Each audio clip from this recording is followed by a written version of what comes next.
Bersama lagi saya MBS di sini di media Sulawesi Pos.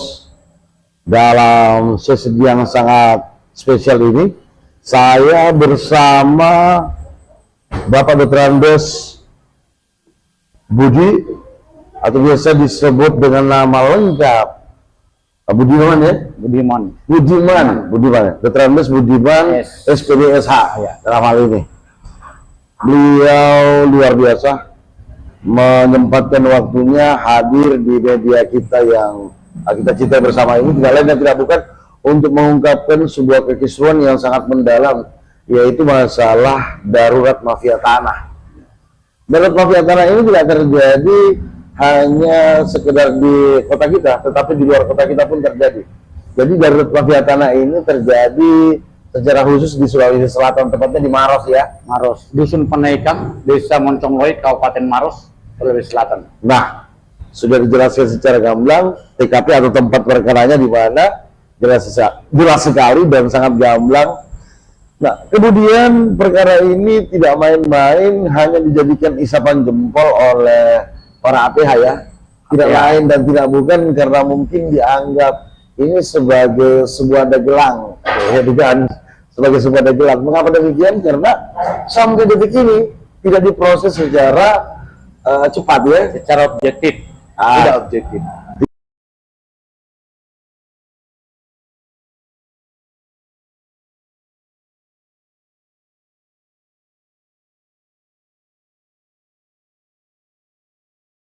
Dalam pengoperan hak ini kan saya mengambil posisi hukum dengan pengoperan hak melalui PPAT Notaris. PPAT Notaris. Dan itu dituangkan pada 13 Juli 2016. Iya. Dengan membayar panjar 75 juta. Dengan membayar panjar pada saat itu sebesar 75 juta. 75 juta untuk pembelian lahan 1.500 meter 5. Oh. Jadi setelah saya buat pengukuran hak pengikatan, ternyata dalam pengukuran itu ada jarak dengan jalan. Jadi untuk membuat akses saya yang lebih rapi, saya belilah lagi itu tanah, namanya guntingan kelebihan tanah. 2 kali beli. Jadi 2 kali beli? 2 kali beli. Kita beli guntingan lagi? Ya, guntingan lagi. Tetapi dalam akta pengukuran setelah lunas, tanggal 1 Desember 2016, itu dibuatkan menjadi satu akta. Dibuatkan menjadi satu akta. Nah, dengan luas total 1.500, guntingan saya beli 395 meter. Totalnya 1.900 meter persegi. Mungkin bisa kita jelaskan kepada netizen bahwa tanah itu kita beli dari siapa? Terus dalam hal ini, nah, sini saya beli dari tempat saya membeli, namanya Dr. Andes Abdul Qadir Jidar. Dia pensiunan PNS dari salah satu perguruan tinggi di Makassar. Dengan melihat keadaan itu, saya cukup yakin bahwa dia itu mengerti akan suatu namanya legalitas dan terkait dengan alas hak dan surat-surat terkait dengan tanah. Dan itu berjalan dengan baik, lengkap dengan dokumen, bayar pajak, dan juga dituangkan dalam akta. Singkat cerita dari sisi administrasi, itu lengkap. Oke. Dan itu administrasi, akta itu saya cek ulang lagi ke Badan Pertanahan Nasional Maros untuk kemudian memvalidasi lebih kuat lagi. Mana tahu ada sertifikat di atas tanah yang dijualnya. Terus saya validasi lagi ke Bapenda tentang peta blok. Dan memang saya beli tidak ada alas hak berupa sertifikat di atas tanah lokasi yang saya beli. Tetapi dalam perjalanannya yang sebelumnya dijelaskan bahwa Pak ini sebenarnya menyoal batas di sebelah selatan. Jadi dari batas itu dia mengatakan di sebelah tempat saya membeli, di sebelah selatan itu ada tanah orang bersertifikat. Jadi batas itu nanti harus diputuskan berdasarkan sertifikat batas. Artinya bahwa tanah yang dijual oleh saya ada batas tanah bersertifikat di sebelah selatan tanah saya. Jadi singkat kata ada satu batas yang menjadi polemik ya. Ya, itulah yang menjadi polemik. Nah, ketika itu berdasarkan penjelasan daripada penjual ini, saya kan namanya sertifikat house hargai, yang namanya juga sudah produk daripada pemerintah, dan sertifikat adalah alasan tertinggi dalam tanah. Jelas. Jelas. Nah, setelah saya cek, nyata memang ada batas bersertifikat. Tetapi pas di batas yang saya beli. Pas di batas yang saya beli, yang Bapak Budi beli. Ya. Ternyata dalam perjalanannya ada pergeseran batas oleh penggarapnya dan pemilik lokasi yang bersertifikat. Nah, setelah saya ajak dia untuk saling menunjukkan surat, sangat miris jawabnya. Apa hakmu menanya-nanya sertifikat saya? Nah, jadi dengan nada yang seolah kita ini tidak punya hak, ya, mengutarakan bahwa apa hakmu? Ya, menanya sertifikatnya orang. Nah, tanggapan Bapak Budi pada saat itu seperti apa? Nah, tanggapan saya hari itu, ini kan saya beli. Ketika ini ada sertifikat di atas lokasi saya, yang saya gugat bukan Bapak. Tunjukkan dulu. Yang saya gugat nanti adalah yang menjual kepada saya, karena itu tertuang dalam PPAT-nya. Betul. Tetapi saya tidak mau jadi apa? Nah, seolah kita digantung. Iya. Dalam perjalanan itu masuklah orang-orang yang suka mengintimidasi, menteror. Dalam tanda kutip bisa saya katakan mungkin orang suruhan atau seperti apa? Termasuklah suruhan, orangnya lah intinya. Suruhan dia, alasan pekerjanya. Orangnya yang batas standar tersebut yang tidak mau memperlihatkan alasannya. Tidak mau memperlihatkan. Gitu. Nah, sempat saya melihat pada saat itu di beberapa platform media online tentang hal yang menimpa Bapak Budi. Itu dijelaskan di kronologi itu pada saat itu Bapak Budi kan melakukan refreshing ceritanya. Nembak-nembak di kebun begitu.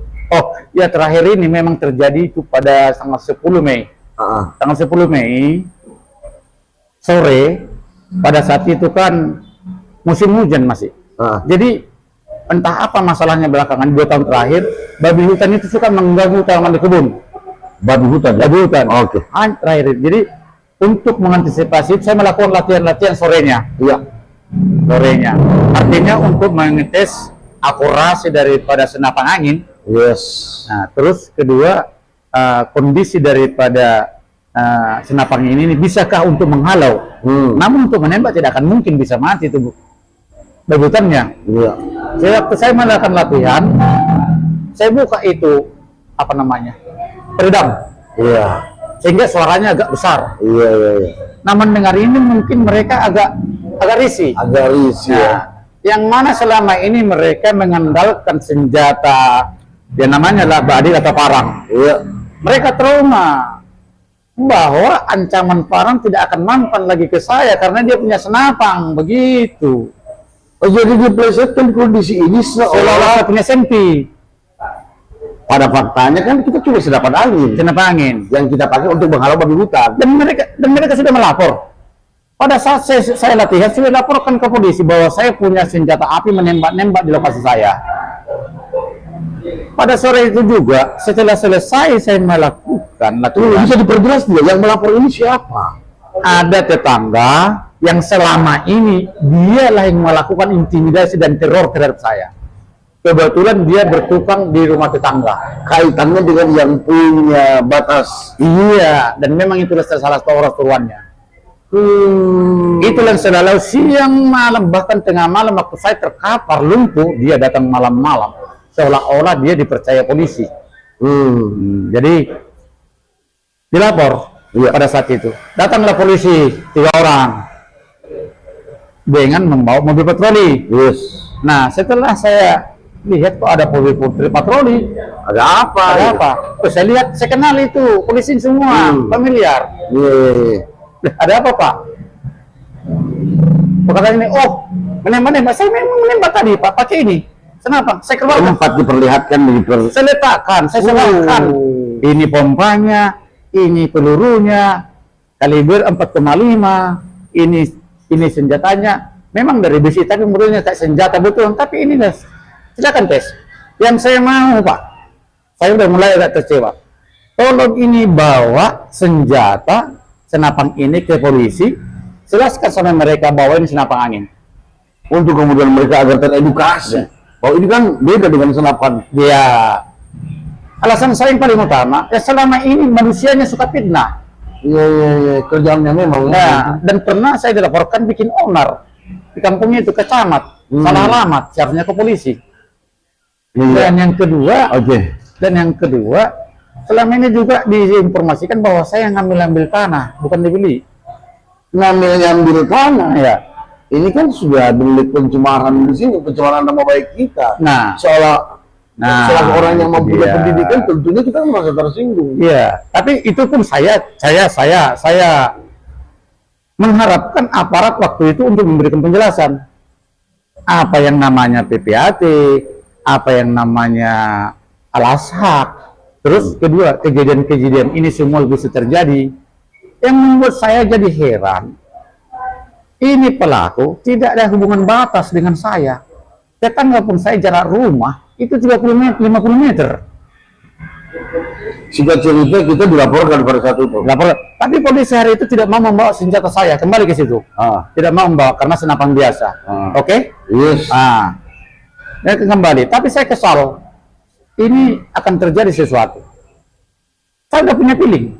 Kita sudah memikirkan itu. Demikian itu. Karena dia mengatakan merasa terancam. Apa dasarnya merasa terancam atau tidak? Tidak jelas. Nah lanjut lagi setelah itu. Setelah itu saya keluar. Sore kan 4:30 atau 14.30 lah. Pada sore saya lihat akan setelah polisi pulang saya pun biasa. Saya pikir tidak ada masalah. Lalu saya keluarlah waktu itu. Keluarlah ke Makassar, temu teman-teman. Biasalah malam minggu waktu itu. Dan saya biasanya sore-sore kumpul-kumpul dengan teman. Saya pulang saya dari Makassar di rumah. Di perjalanan itu tidak ada orang. Menjelang ke rumah tidak ada orang. Pas di rumah saya perhatikan jam 10.30. 10.30 saya simpan motor, ganti pakaian, siap tidur. Tapi kebiasaan saya pada musim-musim begitu, sebelum tidur saya biasa nenteng senapang keliling kebun untuk memantau atau menjaga kebun dari hama babi hutan tadi. Iya. Mau dulu dijelaskan mungkin di kebun itu ditanam apa di situ? Kalau di situ tanaman sekarang ada serai, ada ubi, pisang. Wajar lah kita jaga ya. Itu aja. Aset betul. Jadi kedua saya menjadi penasaran waktu itu kenapa ini babi hutan ada belakangan ini. Karena saya pernah terkejut pagi-pagi, saya keluar, dia lari mendadak. Babi ngepet atau apa ini kan? Kan begitu. Tapi ketika saya lihat bekasnya digali-gali itu tanaman baru rusak dan ada ternyata di batas tanah saya memasang jerat babi hutan. Berarti bukan saya yang tahu ini udah babi hutan benar. Bukan saya melihat efek daripada kondisi ini menyebabkan kondisi ini menjadi hal yang bisa saya katakan polemik ya. Kenapa dikatakan seperti itu? Karena sampai detik ini belum ada hasil daripada kekesulitan yang sudah melibatkan kondisi kita sekarang ini. Apatah lagi kondisi ini adalah kondisi yang paling pelik yang harus diselesaikan secepatnya. Nah, itulah saya harapkan dari APH, Aparat Hukum. Jadi malamnya setelah saya pulang, lanjut, saya keliling, saya mau kembali ke rumah. Ternyata sudah datang dari arah barat, melempari rumah saya dan berteriak-teriak. Apa teriakannya? Nembak kau di situ, musuh kau di situ, ngapain kau pindah kau? Sambil ini seng, nggak tahu lagi apa yang saya dengar, suara kah atau seng? Ini lemparan bukan satu. Sambil melembar, sambil berbicara, berteriak ya. Terus saya ke halaman rumah, saya kan dari samping, terus ke depan rumah saya lihat apa yang terjadi? Kenapa dia melempar? Sempat ada batu yang mengenai. Ada, tapi tidak melukai. Lalu saya lempar, sini kan senapang bocap istilahnya, tidak perlu dipompa, saya letuskan. Nah begitu saya letuskan, makin beringas melemparan. Saya pun mundur, masuklah saya ke rumah dari dapur. Ternyata di samping sana, di belakang sudah ada yang ngintip, namanya AM.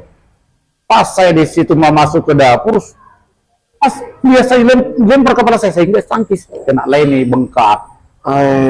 Memang sudah ada perencanaan kalau begitu. Saya percaya, saya yakin 100%, karena tidak akan mungkin bisa berkumpul lebih dari satu orang kalau nggak ada perencanaan. Ini sudah disetting. Udah, Ada decision maker. ada. Ya, Ada otak daripada perencanaan yang terjadi. Ada. Tapi kan ini baru dugaan.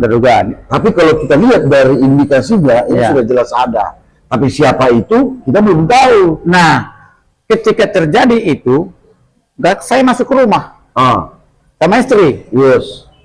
Terus saya matikan lampu dalam rumah. Tadi saya mainkan HP untuk telepon polisi. Saya telepon polisi, ada 2 orang saya kontak, tidak ngangkat. Yes. Terus ketiga, kebetulan di daerah, ngangkat. Ya maaf Pak Budiman, saya ini sekarang lagi di daerah. Kamu call center, dikirimlah sama saya nomor call center. Nah, lewat itulah saya kontak. Aduan masyarakat. Dari jauh saya lihat, dari rumah saya lihat ada pohon mangga mereka tempat biasa kumpul. Datanglah ke situ polisi. Baru berhenti mereka melempar dan bertemu bincang-bincang dengan ini polisi. Dan yang 2 orang pergi meninggalkan tempat. Nah, setelah bincang-bincang, polisinya kembali tidak turun ke TKP, tidak meninjau TKP. Nah, begitu mereka pulang, saya fotolah tangan yang luka. Saya kirimlah ke call center, mohon bantuan karena saya mau melapor ke polisi, takut masih dihadang di jalan. Iya. Oke. Ini kan harapan kita agar APH, aparat penegak hukum, khususnya polisi di sektor tersebut, ini kita berharap bahwa segera di full AP. Ya. Nah, untuk sesi yang pertama dan kami akan lanjutkan ke sesi berikutnya, sesi kedua. Untuk sesi pertama, apa sebenarnya harapan yang kita inginkan atas yang menimpa hal tersebut? Nah, kejadian itu kan dilakukan oleh beberapa orang. Saya berharap diproses secara objektif berdasarkan fakta dan bukti dalam peristiwa itu. Yes. Yang pantas diterapkan pasal yang relevan. Pelaku kan lebih dari 1 orang. Berarti harus diterapkan pasal 70 bersama-sama. Pengerusakan. Betul. Dan juga penganiayaan. Walaupun terpisah objeknya, tetapi dilakukan secara bersama. Yes. Saya luka, penganiayaan, 1 kena. Kena 5556 itu. Nah, lalu 1 lagi, rusak rumah, mobil lecet, bukti, batu puluhan diangkat. Jadi TKP jelas sekali batu, jelas batunya, dan PH saya menyaksikan. Tetapi dalam perjalanannya SP2HP-nya yang muncul hanya 1 pasal, penganiayaan 351. Yang lainnya kemana? Tidak objektif Tidak sekali. objektif. Itu yang saya sesalkan. Ini terlepas dari mereka terjangkau hukum berapa lama atau bahkan bebas di pengadilan urusan kedua. Tetapi diproses secara objektif. Mumpun momen kita ada pada podcast kali ini atau wawancara kali ini kepada seluruh netizen yang ada di Sulawesi Selatan, khususnya yang ada di Indonesia, mungkin bisa kita sampaikan di season pertama ini kepada para APH, dan khususnya Pak Kapolda. Saya sebagai pelapor, pelaku korban dalam kejadian tanggal 10 Mei 2025 telah menyampaikan laporan dengan laporan nomor 25B tahun 2025. Jadi Mungkin bisa disampaikan kepada netizen harapan yang dalam hal ini kita telah simpan mendalam di dalam perasaan kita karena kita telah terzolimi ya. Mumpung ada di media kami, bisa disampaikan kepada Pak Kapolda dalam hal saya ini. harapkan kepada Pak Kapolda, bahkan mungkin Pak Kapolri, untuk dapat melihat dan secara jelas laporan kami dan prosesnya. Karena ini gelar perkaranya berulang-ulang sampai ke Polda. Gelar perkara terakhir tanggal 5 Agustus tahun 2025 di Polda Sulsel. Hingga sekarang bahwa hasilnya dan secara pemberitahuan yang terbit pada tanggal 12 Agustus di sana dikatakan masih memerlukan pendalaman. Yang saya harapkan simpel. Terapkanlah proses hukumnya berdasarkan fakta dan bukti dalam peristiwa itu. Pelaku lebih dari satu, objek kerusakan ada 4 titik, Iya. barang bukti puluhan batu. Yes. Tidak mungkin, jangan terapkan hanya 351, tetapi pasal yang relevan seperti pasal 170. Iya.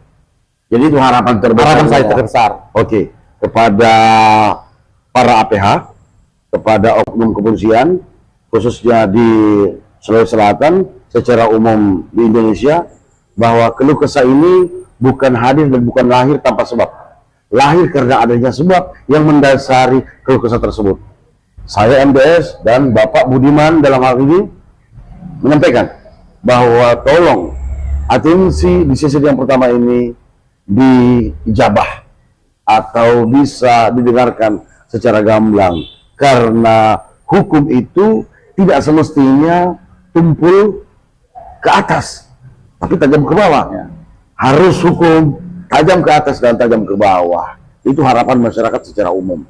Saya MDS dan Bapak Budiman mengucapkan terima kasih dalam sesi yang pertama ini, dan selamat malam. Assalamualaikum.